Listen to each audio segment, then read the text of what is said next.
Hello, my name's Stephen, and this is Faith Ministries. As you can see, we're not in our office or study at the moment. We're out the back in an entertainment area. Just thought I'd like a change. It's a beautiful winter's day, so I thought I'd get outside and enjoy it. Back in the late 1980s, many of you remember when the first issue of the Message Bible came out. There was a lot of kerfuffle about it. Some people loved it, other people hated it. It was published back in 1993, and most of the work was done by a guy called Eugene Peterson. Who was Eugene Peterson? Well, just reading from the back of the book, I'll quote as they say. Eugene Peterson was a pastor for nearly 30 years, as well as a theologian and a scholar of biblical languages. Author of more than 30 books, he was best known for The Message, his translation of the Bible into contemporary poetic language.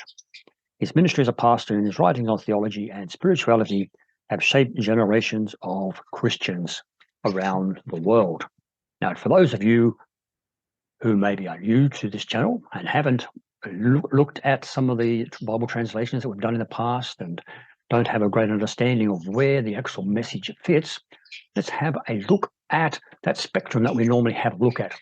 So for those of you who aren't familiar with it, this is a spectrum which runs from the left-hand side to the right-hand side. And on the left-hand side, we have here a lot of the translations in this area, which is where we tend to concentrate a lot of the Bibles that I've been looking at recently. You have what we call a word for word. In other words, they take the Greek, they take the Hebrew or Aramaic, and they try to translate it as close as possible to the true meaning of the original languages, and then put it in the most simple, easiest to read possibility of reading it. And so we have over here, we have Bibles like the New American Standard Bible, we have the Amplified, we have the English Standard Version, we have the Revised Standard Version, we have the King James. All of these are over in this word for word area. Then as we move further to the center, we come across a group of Bibles which are more thought for thought. In other words, they're saying, okay, well, this is what the Hebrew, the Greek, the Aramaic says, but let's maybe, what are they trying to get across? What is the meaning that they're trying to portray in Paul's writings or in the Gospels themselves or in the Old Testament? And then to put it in perhaps into a more modern type of language so that people can understand them. And so we have Bibles such as the NIV, which is a very popular one at the moment. We have it right in here in the middle, the New International Version. We have the New Revised Standard Version here as well. So then we move from the thought for thought over to a region or group called the paraphrase. Now, the paraphrase, it takes up Bibles like the Living Bible and the Bible that we're having a look at, the Good News Bible or translation, and also what we're having a look at today, right on the right-hand side, is the Message Bible. Most people would agree that, yes, we have translation here on the word-for-word translation with modification of thought for thought. But most people would agree that paraphrase is more about putting it into local vernacular so people can understand it. In other words, it's making it more like literature, easier to read, easier to understand, moving away from word for word and thought for thought. There are schools of thought that say they don't even like the paraphrases. They think it is an abomination. And there are those who do like them. They find that they get a bit of extra meaning from the scriptures that they're reading. So what we're having a look at today is this big Bible called the Message, called a Prayerful Reading Bible, a Prayerful Reading Bible. It's 2,081 pages long. And I actually got this, it was given to me free a little while ago. They went to a Christian bookshop and there was a table there. And if you bought one book, you got another one free. And they bought one the way that they wanted. And so they thought, hey, we'll buy this big Bible for Stephen. Maybe he can do a Bible video on that one. And so that's what they've done.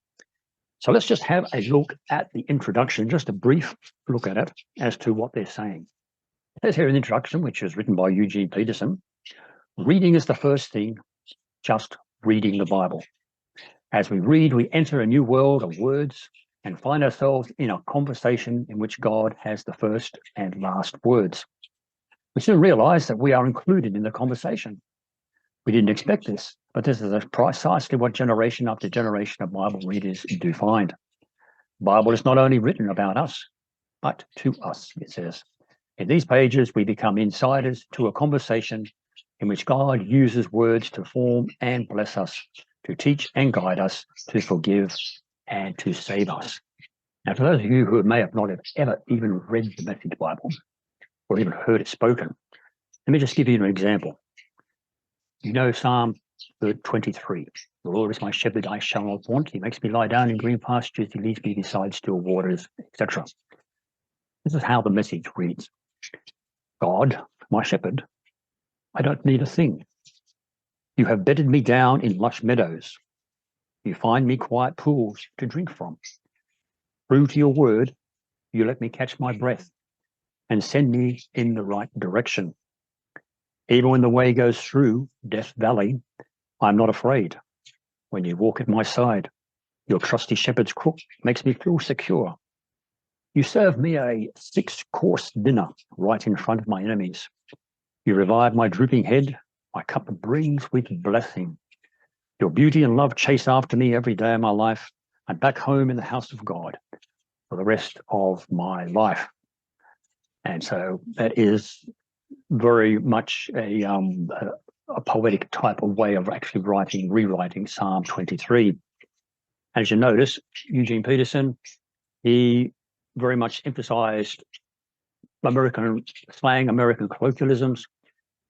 He emphasizes, rather, in the Valley of the Shadow of Death is Death Valley, which is part of America.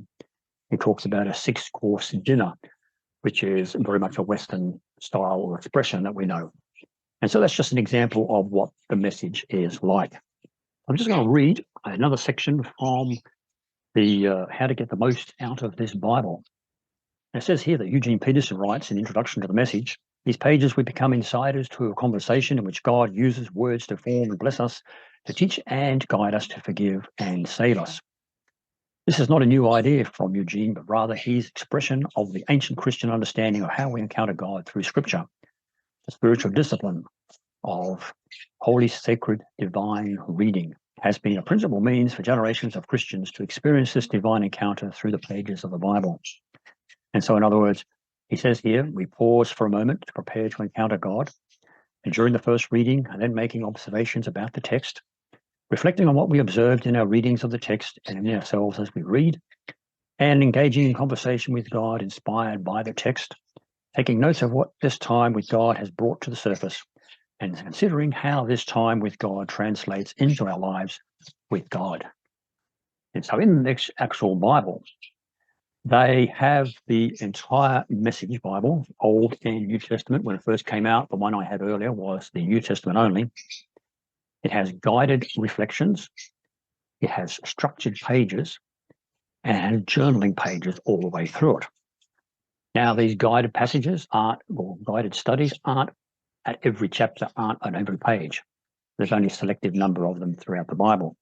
But here is one in Genesis chapter 3. I don't know if you can see that or not. You can just open it up and you can see how they've actually written it. You can actually write in there. It gives you suggestions. I'll just read through those right now. It says here, we're in Genesis 3, 1-10. God is in this place, truly, incredibly wonderful, holy. This is God's house. This is the gate of heaven, taken from Genesis 28. Read Genesis 3, 1-10 slowly and attentively. First 2 chapters of Genesis speak of God's amazing creation of the world and everything in it. Chapter 3 speaks of the rebellion of mankind or humankind, and the remainder of the Message details God's intricate and loving plan to redeem, restore, and reconcile creation back to himself after what happened in Genesis 3. God's plan hinges on what happened in the garden. How does this passage speak to your situation today? Pray. There's no better way to begin to understand God's message than to grasp our separation from him, our desperate need for him to reconcile our relationship. Take some time to confess those areas where you have deliberately separated yourself from God. Reflect. Knowing that you and everyone else on earth have rebelled against God, what do you feel? In what ways does this knowledge affect the way you live your life? Read verse 9. If God knows everything, why did he call out to Adam, asking, "Where are you?" In verse 10, Adam responds to God's question by saying, "I heard you in the garden, and I was afraid because I was naked, and I hid." When are you most tempted to hide? And then live it. John 2:5 says, "Whatever he tells you to do, do it." Another way of prayerfully examining and looking at this Bible is an unguided section. And here in Joshua chapter 1, we see that a passage for reflection, and it's up to you. You can read Joshua chapter 1, and then it's up to you to put down what verses you're going to have a look at, and ask questions like, what is this passage bringing to mind to you? Talk to God about what has come to mind, etc., etc. But let's just have a look at one more guided passage over in Romans chapter 10. And so here we see the passage, Romans chapter 10, verses 8 to 13. And it says here, find a quiet, secluded place so you won't be tempted to role play before God. Just be there as simply and honestly as you can manage. Read the passage. Ponder. Which phrases in this passage are most appealing to you and why? Again, it's more like a Bible study or a group discussion. That's salvation, Paul writes in the middle of this passage. How satisfactory is this description of salvation to you? Do you think anything might be missing? Does it seem like anything's being overstated? Why? And this is pray. Read through the passage again, inviting God to read through it with you. Pause along the way to ask him to clarify your thinking where needed, and to thank and praise him when you feel inspired to do so. When you reach the end of the passage, sit quietly with him, relishing the truth that everyone who calls help God gets help, and reflect upon it. What in your life needs to be set right? Broken relationship, work challenge, an illness, spiritual discouragement, something else. How might God be acting even now to set these things right for you? How might you be standing in the way of things being set right? Then over at the back of the Bible, we have an index of guided reflections, and that goes for about 4 pages. And so you can actually go through them and you can tick them off if you wanted to do the guided reflections all the way through. I'm not a big reader of the Message Bible. In fact, I don't read it all that often at all. But it's interesting to pick it up. It's got a place in Christian people's lives. Some people love it. They enjoy it because they can get so much more out of it than trying to read the King James or the English Standard Version. I've got my doubts as to its prayerful reading part of it, but I'm sure it appeals to a lot of people out there. So have you got this particular Bible? Have you seen it? Tell us in the comments. What do you think of the Message Bible? Please be polite if you don't like it. Do you love the Message Bible? Have you got this particular book? Anyway, that's my quick review of the Message Bible, the new one out called the Prayerful Reading Bible. Thank you again for watching this video. If you like it, please like, subscribe, and share so more people may see it. And until next time, God bless.